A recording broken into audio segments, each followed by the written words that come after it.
Veo nada más que Pepe Leche. Mateo capítulo 5, en el versículo 1.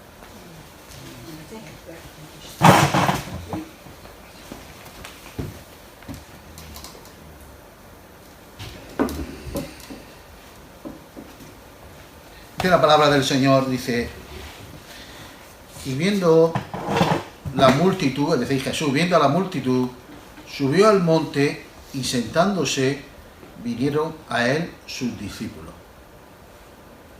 Esto es lo que se conoce como el Sermón del Monte, donde Jesús sube a una montaña, y en el capítulo 5, 6 y 7 les habla acerca de la ley del reino.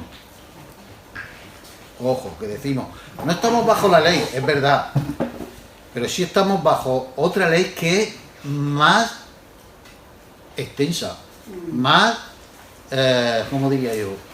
Más difícil que la ley del Antiguo Testamento, porque es una ley que tiene interior, ¿sabes? Una ley que en la cual el Señor implanta por medio del Espíritu Santo en nuestros corazones. Y aquí a Jesús los exégetas, es decir, los especialistas, los estudiosos, dicen que aquí Jesucristo es el nuevo Moisés, que sube al monte para darnos una nueva ley, una ley espiritual, una ley que ya no sería escrita en tablas de piedra, sino sería una ley escrita en nuestros corazones. Y la primera parte del Sermón del Monte, el Señor Jesucristo habla sobre las bienaventuranzas y da 8 bienaventuranzas. Si usted analiza la palabra bienaventuranza significa dichoso. La palabra bienaventuranza significa estar bajo la gran bendición de Dios. Es decir, estar en lo más sublime de la bendición que Dios quiere para el hombre.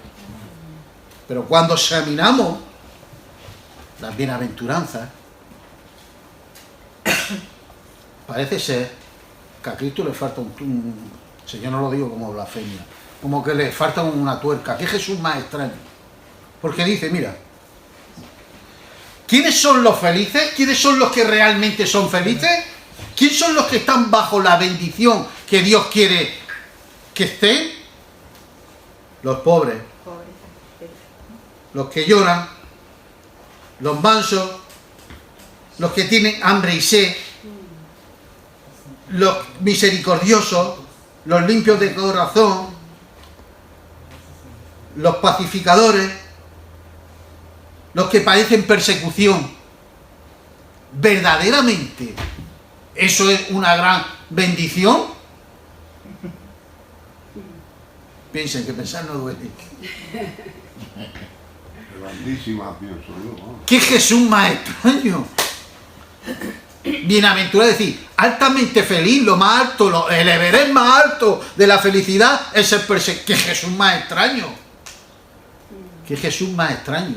Y cuando se enfrenta con la mujer de Samaria y la trata con cariño, y sin embargo a Nicodemo, que es un fariseo, que es un maestro de la ley, que es una persona con mucha ética, le dice, tú tienes que nacer de nuevo.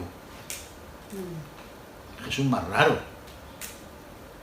¿Por qué actuaba así el Señor Jesús? Porque el Señor Jesús ve lo que había en el corazón. Y al Señor Jesús lo que le importa es lo que hay dentro de nosotros. Es lo que verdaderamente hay dentro de mí. Por eso el Señor Jesucristo en este mismo Sermón del Monte dice, y cuando oréis a vuestro Padre, lo haréis en lo secreto. Es decir, no públicamente como los fariseos y los saduceos. ¿Sabes lo que hacía el fariseo y el saduceo? Salía a la hora que venía la gente de trabajar del campo, salían a las calles, se ponían al lado de en una esquina, se echaban unos cosméticos en la cara para que la cara, ay, pobretico, para que le vieran la cara pálida y dijera, ay, pobretico del fariseo que está en ayuno. El Señor le dice, sois unos hipócritas. El Señor Jesucristo les enseña esta gran verdad. por medio de la bienaventuranza, donde los pobres llegan a ser ricos, donde los mansos son conquistadores, donde los hambrientos son saciados y donde los pacificadores son militantes. Y todo, a que ustedes conocían acerca de las bienaventuranzas, a que ustedes han oído hablar de las bienaventuranzas, ¿sí o no? Sí. Si aquí está Roberto Vélez, dirían, parecen ustedes bautistas. Dime qué significa, por favor, no conozco el significado. No lo sé. Nunca has escuchado acerca de las bienaventuranzas. Que me faltan muchas palabras españolas y esa es una de ellas. Ah, No vale, sé, vale, no sé vale. qué significa. Los bienaventurados no lo tienes en alemán ahí. ¿Qué verso se dice eso? Tres. ¿O el Tres. consume del 3? Pues los pobres del espíritu, o algo así, ¿no? Sí. No, la palabra bienaventurado, lo que son las bienaventuranzas. No pasa nada. Tú sigue. Lo vamos a entender. Sí, adelante, lo Va, sí. El alemán es Eso un era poco complicado. Bueno, las bienaventuranzas en la iglesia todo el mundo las ha escuchado. Ujú. Lo del sermón del monte todo el mundo lo ha escuchado. ¿Verdad que sí? Sí. Hay 50 y tantas bienaventuranzas en todo el Nuevo Testamento, pero esas no las hemos escuchado. Y lo más importante es que hay 7 bienaventuranzas en el libro de Apocalipsis. Cuando vamos al libro de Apocalipsis, la gente parece que vive una película de Steven Spielberg. Se pronuncia así, ¿no? Sí.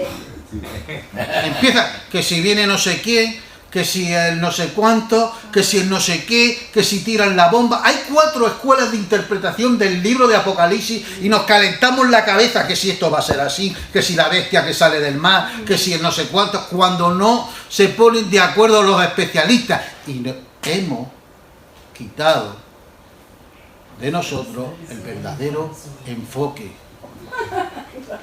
Y el verdadero enfoque del libro de Apocalipsis es el Señor Jesucristo. Y en este libro de Apocalipsis nos dice 7 bienaventuranzas. Y mire lo que dice. En el capítulo 1 y en el versículo 3 dice: bienaventurado el que lee. Soy feliz, estoy en lo más alto de la felicidad, la cumbre más alta de la felicidad, cuando leo la palabra del Señor. Siguiente. Soy bienaventurado por morir, pero morir en el Señor. Soy bienaventurado, o es bienaventurado, el que vela y guarda sus vestiduras. Tercer bienaventuranza del libro Apocalipsis. Son bienaventurados, son altamente felices, son lo más alto de la felicidad, los que son invitados a las bodas del Cordero. Amén.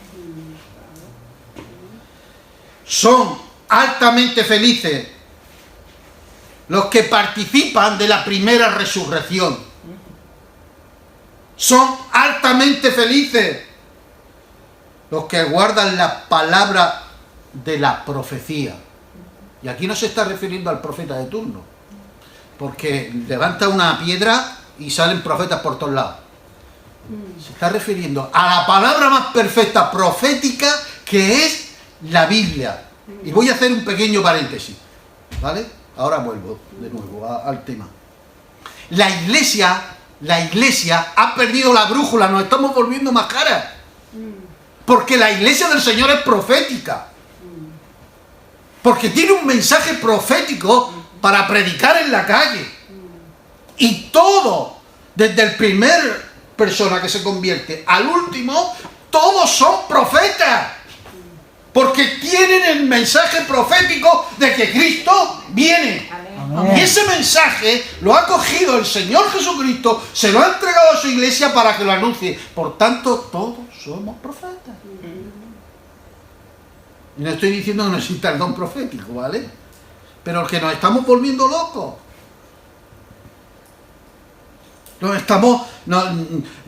Le hablas a alguien del Señor y el primero que te dice, tú perteneces a los locos a esto.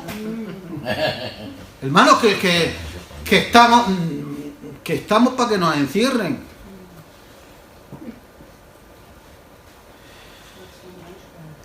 Bienaventurados los invitados a la boda del Cordero, los que participan en la primera resurrección, los que guardan la palabra de la profecía, y dice, y ya la última bienaventuranza, capítulo 22, versículo 14, dice, los que lavan sus vestiduras. Soy altamente feliz porque puedo lavar mis vestiduras. Y no se está refiriendo... Se está refiriendo a la vestidura cristiana, a mi persona, a mi ser, a mi interior. ¿Sabe usted por qué yo soy cristiano? Se me está encendiendo la bombilla. ¿Saben por qué yo soy cristiano? No porque siento, no porque tiemblo, no porque viene un profeta, no porque el Señor me pueda sanar, no porque... ¿Saben por qué soy cristiano? Porque tengo la garantía de que puedo limpiar mis vestiduras cuando peco, y la garantía está sellada con la sangre de Cristo. Amén. Amén. Por eso yo soy cristiano. Y dale un aplauso al Señor, que sí, amén.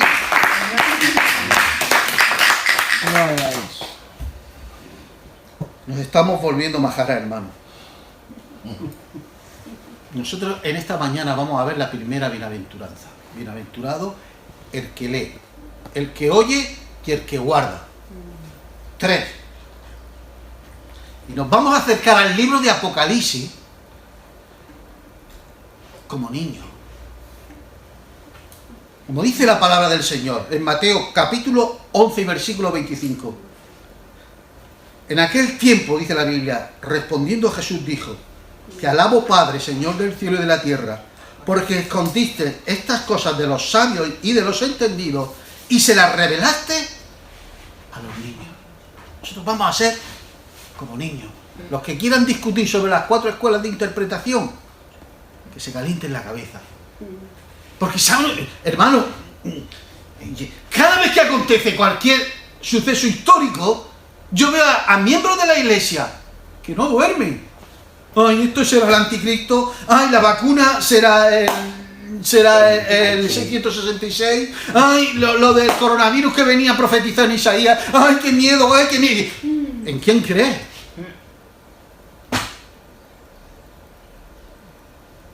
Si nosotros somos dispensacionalistas, es decir, si nosotros creemos que Cristo, el Señor, va a venir a por su iglesia antes de que se manifieste el anticristo, ¿a mí qué me importa quién es?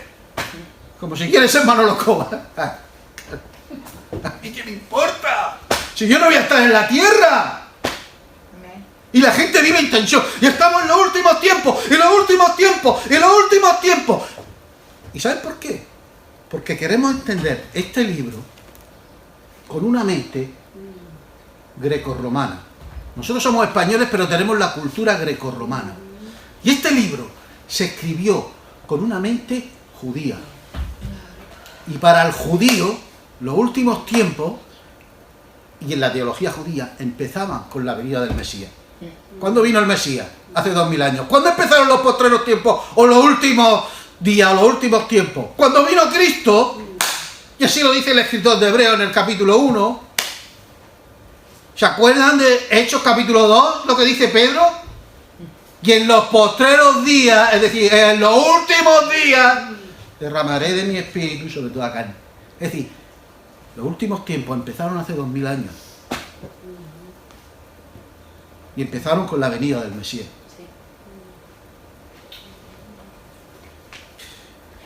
Por eso nosotros nos vamos a acercar al libro de Apocalipsis hoy, como niños. Y vamos a descubrir las realidades espirituales que a nosotros nos interesan. Miren, hace tiempo me contaron un testimonio de un hombre que vino al Señor, a los pies del Señor, aceptó a Cristo, y este hombre todos los días, o mejor dicho, los domingos, Iba al culto, se sentaba, pero él llegaba siempre 25-30 minutos antes. Se sentaba en la banqueta y empezaba a leer la Biblia. Y su pastor se acercó a él, ¿qué? ¿Cómo ha ido la semana? ¿Cómo ha ido el trabajo? ¿Cómo la familia? Y él estaba leyendo.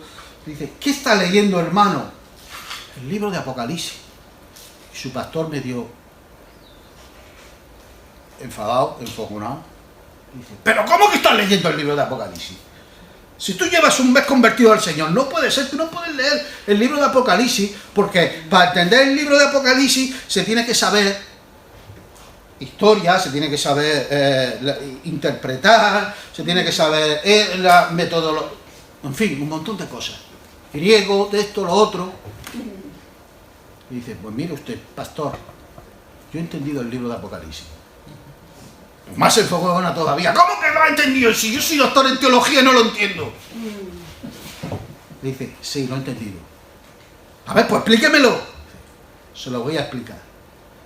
El libro de Apocalipsis es lo siguiente. Al final de los tiempos, el Señor Jesucristo gana el partido de fútbol por goleada.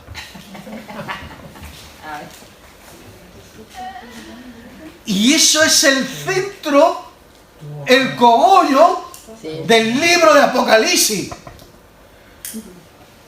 Los reinos de este mundo han venido a ser de nuestro Señor y de su Cristo. Y Él reinará por los siglos de los siglos. Ese es el centro del libro de Apocalipsis. Que Cristo reina. Que Cristo le gana la batalla al diablo.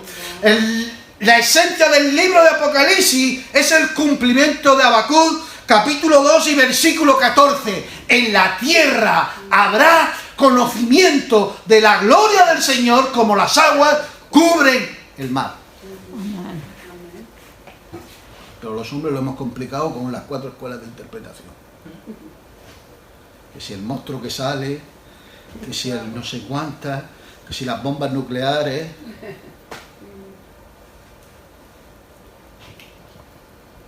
Y nos hemos desviado.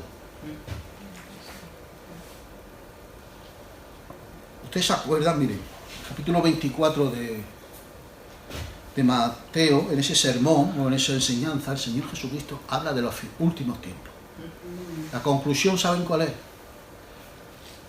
Lo que a todo el mundo le digo, a vosotros también os lo digo. Se está refiriendo a nosotros. Velad.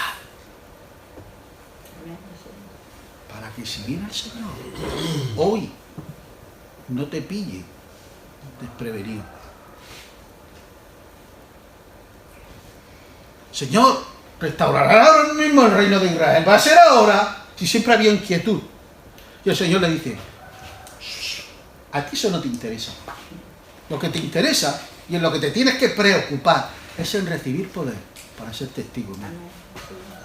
Y testigo viene de testimonio. Y en el griego viene de la palabra amartiria, mártir. Pero eso no nos interesa mejor la película de... Lo que vende es la película de Steven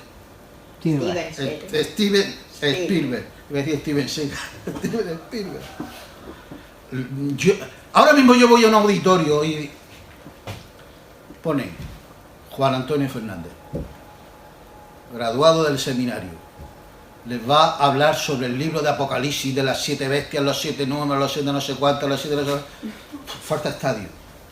Y les monto una película que la mayoría de las veces a lo mejor hasta me la invento, pero la gente es expectante. Pero si les enseño la realidad del libro de Apocalipsis, que te dice que tienes que andar en comunión con el Señor y que hay 7 bienaventuranzas, eso ya viene Vivian y porque es mi amiga. Pero dale un aplauso al Señor, hermano. Venga.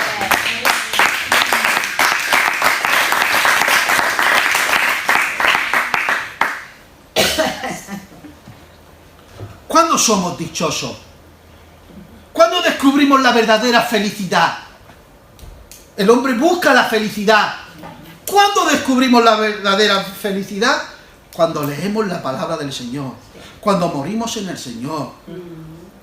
Cuando guardamos nuestras vestiduras por cuando somos invitados al banquete mesiánico, por participar de la primera resurrección, por atender a la profecía de la Biblia y por limpiar nuestras vestiduras. Por esos 7 soy altamente feliz. Y si usted se da cuenta, Juan utiliza mucho el número 7. Hay 7 iglesias,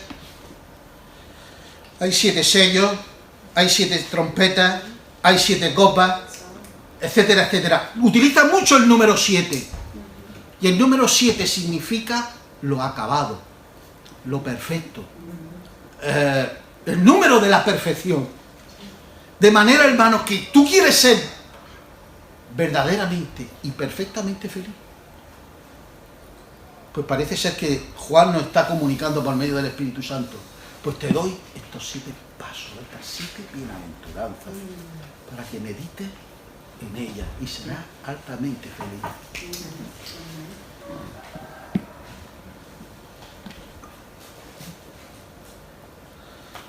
Vamos a ver la primera bienaventuranza, que se encuentra en Apocalipsis capítulo 1 y versículo 3. ¿La puedes poner?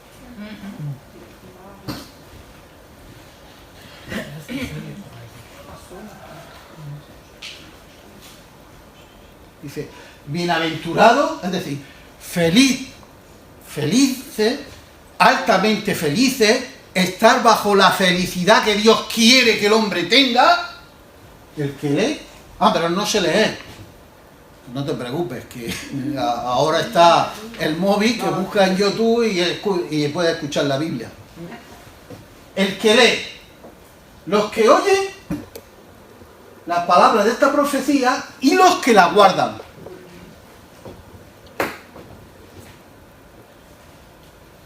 Bienaventurados los que leen. Pero, ¿por qué yo soy bienaventurado al leer?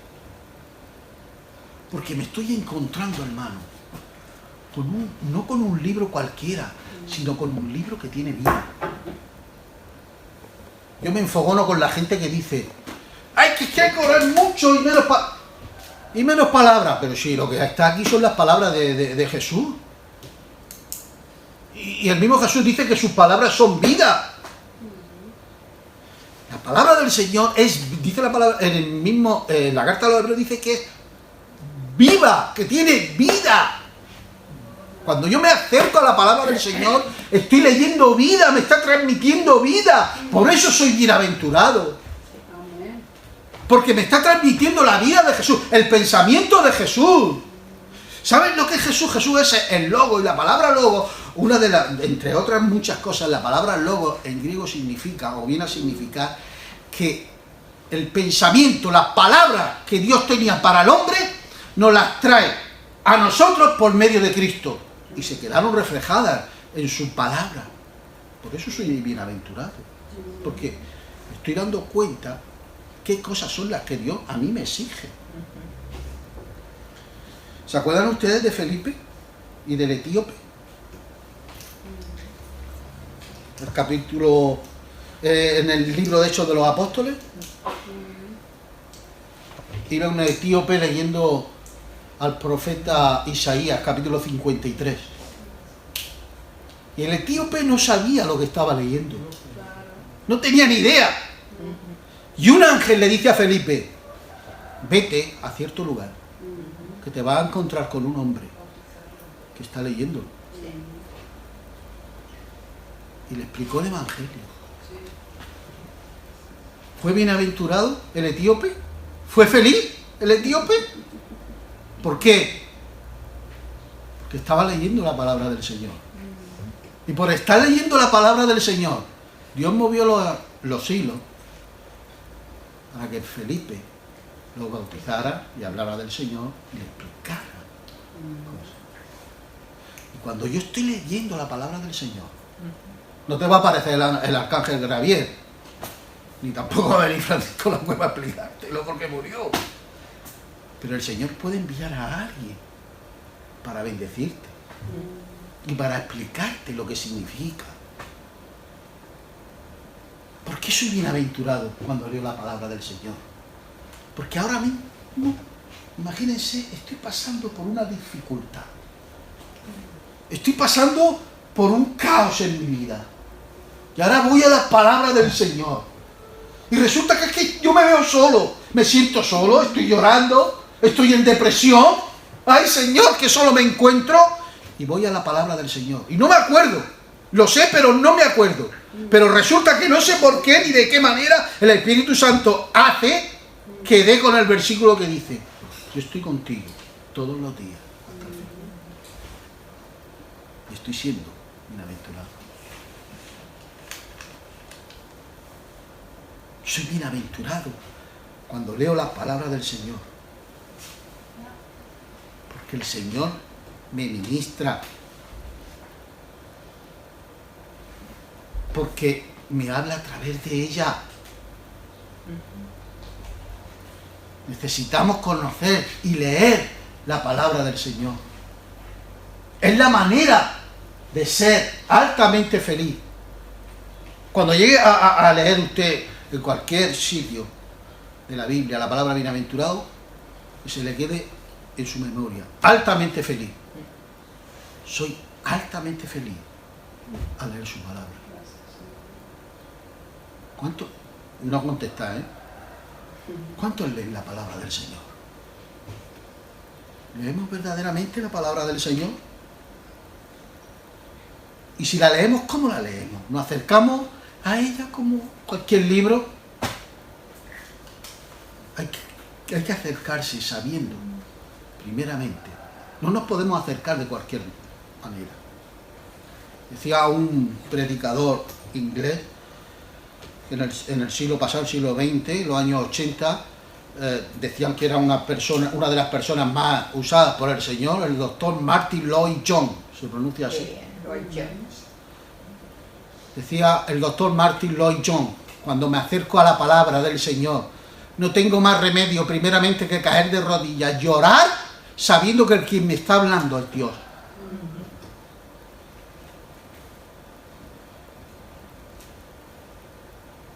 Si me está hablando Dios, pues soy bienaventurado. Pero no solamente es leer. Y aquí se está refiriendo realmente en lo que hemos leído a la antigüedad. En la antigüedad se leía en voz alta las escrituras y todo el mundo no sabía leer, pero hoy día sabemos leer, ¿vale? Lo digo por si alguno luego me critica y dice: este ha sacado el texto de contexto. No lo he sacado de contexto, he hecho una aplicación. Pero ahora no solamente es leer, sino también tengo que oír. Dice: bienaventurados los que oyen. Y oír no es simplemente escuchar. No es lo mismo oír que escuchar. Es como en Juan, la conversación que tiene Jesús con Pedro. Cuando le dice: Jesús me ama. Nosotros no lo vemos en nuestras Biblias, pero en griego sí viene especificado. Porque Pedro le dice: te quiero. No es lo mismo oír que escuchar. Oír significa estar atentos, empaparse de lo que estás leyendo, hacerlo tuyo, abrazarlo, que se adueñe de ti. Miren lo que dice la palabra del Señor en Hechos capítulo 2 y versículo 37. Es el primer sermón de la iglesia, está predicando Pedro. Y después de predicar Pedro, miren lo que dice la palabra del Señor en el 2:37. De hecho, dice: al oír esto, es decir, al oír lo que Pedro estaba predicando, se compugieron de corazón. Es decir, primero lo oyeron, lo entendieron, lo comprendieron, se dieron cuenta que no eran palabras cualquiera, sino que tenían que estar atentos, y al estar atentos y escuchar y oírlo bien, hubo una reacción en su interior que se compugió su corazón. Y la palabra compugir, ¿saben lo que significa en griego? Necesito un papel por aquí. Esto significa, esto es lo que les pasó a ellos en el corazón. Y todo porque escucharon como deberían de haber escuchado la palabra del Señor. No es solamente escucharla de cualquier manera, es oírla. Es dejar que la palabra del Señor trabaje en ti. Entonces, después de oírla, se compusieron de corazón y después hubo una reacción. Y dijeron a Pedro y a los apóstoles: varones hermanos, ¿qué haremos?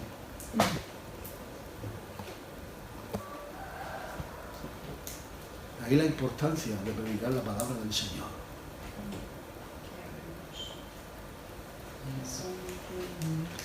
Jesucristo, en el libro de Apocalipsis, en el capítulo 2, repite vez tras vez a las 7 iglesias: el que tenga oídos para oír, escuche.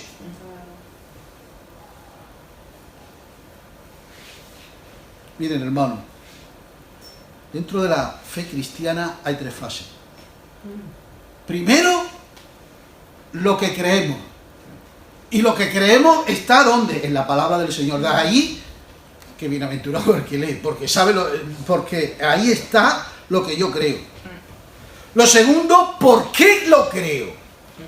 Porque he estado atento, he abierto mis oídos espirituales y la palabra del Señor ha impactado en mí, en mi intelecto, en mi razón. Y lo tercero es la acción de la gracia, que es la intervención del Espíritu Santo. Que por eso dice en Hechos de los Apóstoles hay una reacción: ¿qué haremos? Pero todo viene ¿por qué? Por oír. ¿Qué dice la palabra del Señor en el libro de Hebreos? La fe es... no es hebreo, es romano. La fe es por oír. ¿Y el oír qué cosa? La palabra del Señor. Debemos de estar atentos a lo que oímos. Y lo que oímos tiene que ser palabra del Señor. Y no palabra de hombre. Quitar la charlatanería de la iglesia. Que hay mucha charlatanería.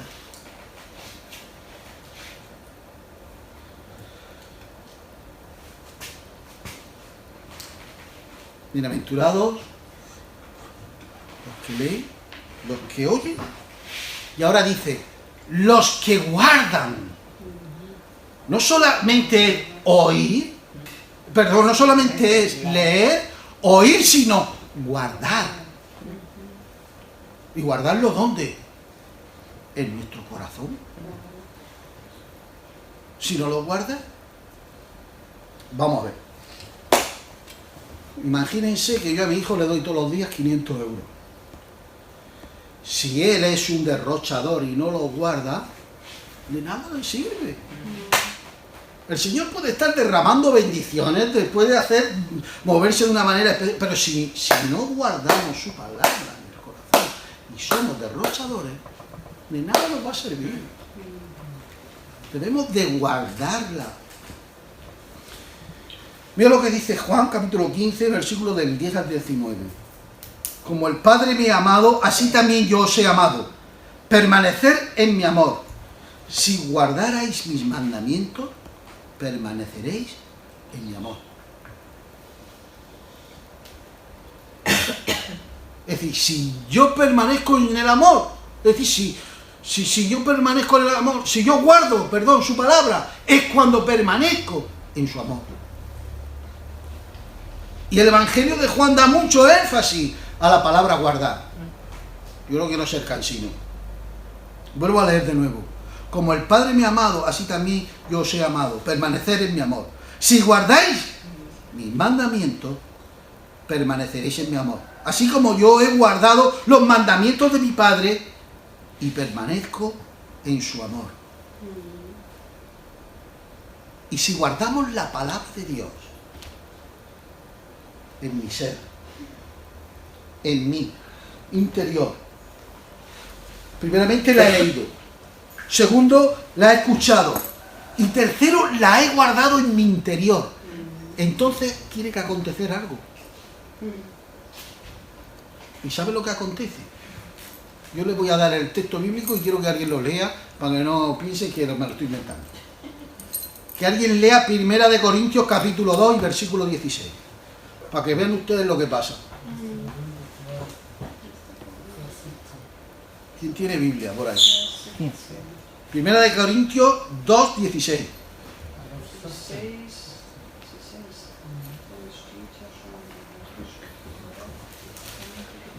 Porque ¿quién conoció la muerte? La mente del Señor. ¿Quién le instruirá? Mas nosotros tenemos la mente de Cristo. Si tú guardas la palabra del Señor, si yo guardo la palabra del Señor, primeramente la conozco, la estudio, llego a un razonamiento y me doy cuenta que esa palabra es verdad, es una realidad, porque está escrita aquí y esta palabra es inspirada. Entonces, al guardarla, hay un acontecimiento, algo que pasa en mí, algo que pasa en ti. ¿Y sabes lo que pasa? La mente de Cristo. Que tengo la mente de Cristo. Porque lo que está aquí escrito es la mente de Cristo. Es lo como piensa Cristo. Es como actúa Cristo. Es como caminó. Es todo el pensamiento de Cristo. Está aquí. Pero para eso la palabra del Señor se tiene que fundir en mí. La tengo que hacer mía. No ir como el que lee una novela del oeste. Y le voy a poner un ejemplo para que ustedes lo entiendan. El hermano me invita a su casa a cenar. Le digo, me dice que... Le pregunto, ¿qué me va a hacer de cenar? Una hamburguesa. Estupendo. Quiero que le ponga cebolla y que le ponga queso. ¿Tienen lonchas de queso y cebolla? Sí.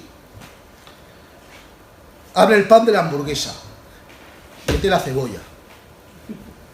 En el centro mete la hamburguesa y arriba del todo pone la loncha del queso. ¿Qué le pasa a la loncha del queso? Se funde, se derrite y se hace parte de la hamburguesa. Cuando la palabra del Señor se funde en nuestra psiquis, en nuestra mente, forma parte de ti, forma parte de mí. Y entonces ya no es tu mente, ya no es tu pensamiento, sino que entonces es la mente de Cristo. ¿Quieres tener y quiero tener la mente de Cristo? ¿Queremos parecernos a Cristo? Y no estoy hablando de que vaya a hacer las cosas de Cristo porque Cristo era Dios. Nadie va a andar por el mar. Pero más importante es tener la mente de Cristo. Queremos tener la mente de Cristo. ¿De verdad? ¿De verdad, de verdad, de verdad queremos tener la mente de Cristo?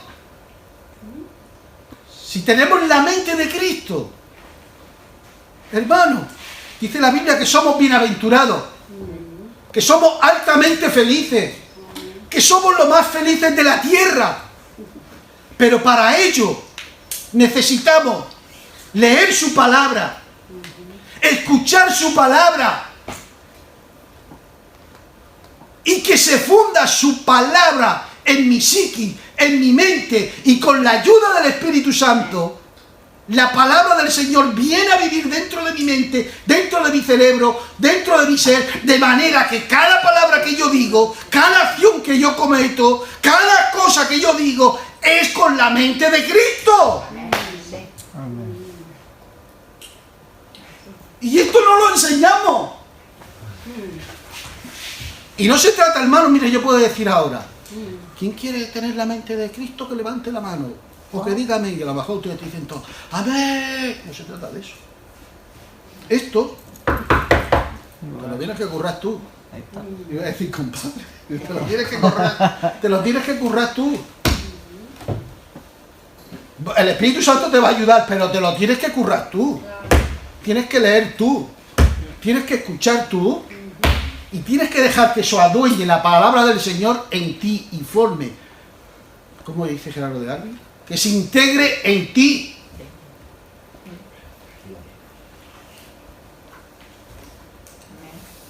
Conclusión. El Señor Jesús nos dio el libro de Apocalipsis, no solo para revelarnos los futuros acontecimientos, sino que nos reveló cómo podemos ser altamente felices. Amén. Y podemos ser altamente felices, dichosos, si leemos su palabra, si la escuchamos y la guardamos en el corazón. Que el Señor les bendiga y con ustedes, nuestro hermano. Amén.